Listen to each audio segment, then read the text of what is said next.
Hey, can you tell us about the shirts that you guys are wearing, the Hard to Kill shirts? We got them on, I want to say Friday. And it's just the mentality, hard to kill. It's what you got to live by. We practice by it, so, every day we show it. So it came out to fruition this Saturday night. Who came up with those? It's one of the coaches, I think. We started it in one of our meetings. I were watching some video, and he was just talking about it. You got to play like it. You got to really feel that, and we embraced the role that was given to us.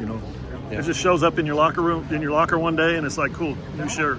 Is that how it works? Nah, definitely not. I mean, just man, the moment.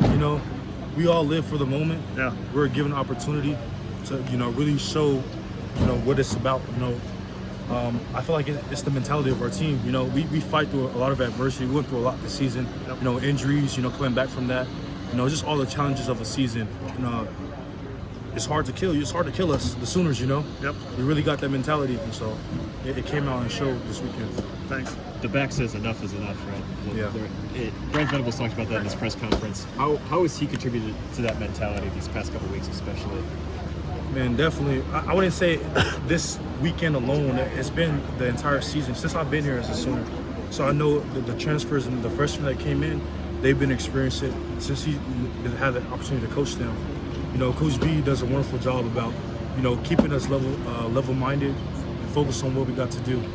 Enough is enough is our mentality because, after we do a good job, we might win a game, then the narrative moves. It's on to what's next. We beat Bama. What's next?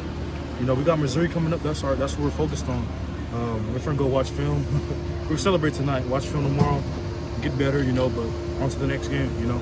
When will it be enough? But we're ready for it. We're ready for whatever challenge is given to us. How much do you guys as a defense enjoy having that at the end where it's like if you guys get one stop, you win the game. It's in your hands.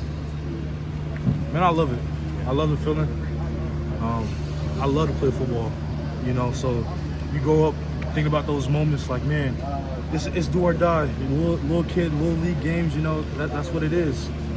These Saturday nights, under the big lights, it's definitely something. And, we just play Alabama, at home, snapped their win streak. It's only moments like these that these kids, dream of.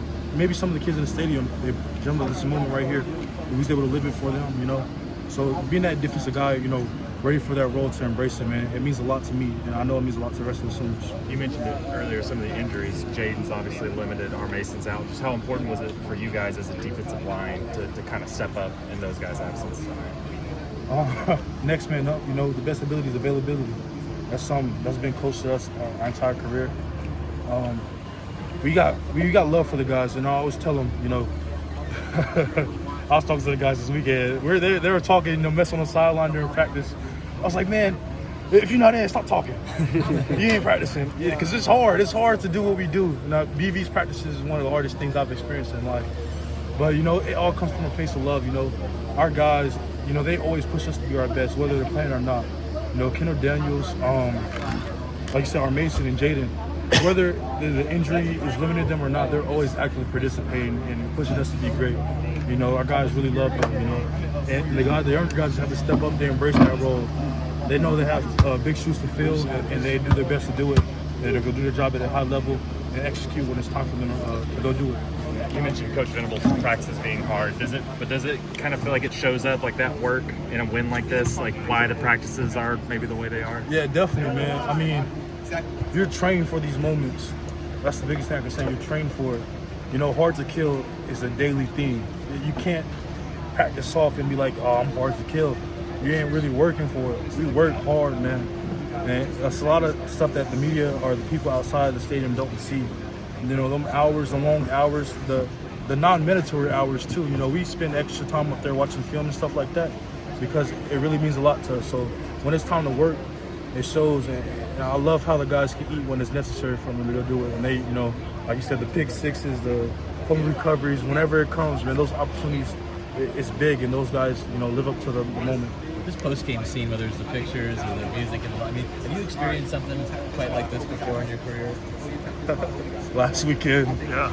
No, but it's different. There's many pictures. Everybody's No, pictures man. It's different. It's different. We got a few coaches from the Alabama. I think they coach here at Alabama. I know Coach Todd Bates, played here back in the day, and so it just means a lot to those, to them. And whether or not they make it a big deal, they really don't. They do a good job of keeping it just that's another game, but we feel it. We feel the level of intensity from them. And it makes us want to play harder, as a team and do it for them. Regardless, so we got to do our job. That's what we're always coached to do, is do our job. But man, in those moments, it means a lot. The love that shows from it is it's tremendous, man. Like you said, the pictures after the game, you love it. You love the moments and the memories that you create. We'll have that for a lifetime, and it's definitely something that I'm blessed to have. After